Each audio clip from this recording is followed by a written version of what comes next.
Alexis Tsipras is next. Thank you very much, Mr. President. On November 13, 1973, Willy Brandt was the first head of government to address the European Parliament here in Strasbourg. His first words in that historic speech before he spoke about European unification were about the Middle East.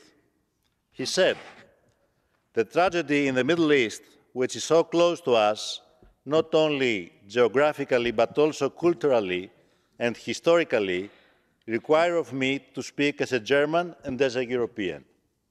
The conflict is also a challenge to Europe. What goes on in this agonized neighboring region affects us directly. Europe must therefore, if it can, contribute towards solving that problem, and this it can only do in the closest of cooperation." And I'm wondering, where is Europe in the current tragedy in the Middle East? Dear colleagues, I'm afraid on the Middle East today, Europe is not on the right side of history. A few kilometers from our borders in Palestine, nearly 34,000 people are killed from Israeli military operations, 70% of which, Mr. Borrell says, are innocent civilians. A humanitarian crisis with over 2 million people is taking place.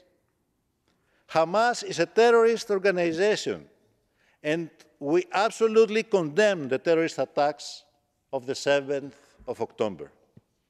But what is happening now with thousands of children being killed will strengthen extremism for generations, leading to much less, not more, security for the region and for Israelis.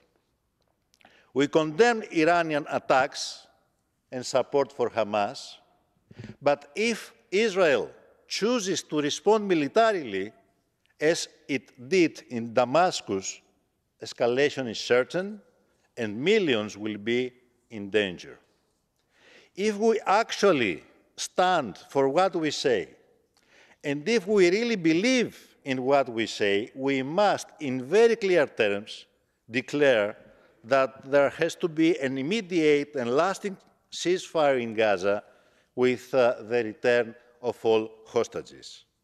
We must declare clearly that we stand against military escalation. We must support the end of occupation, the restart of reliable talks for a two-state solution.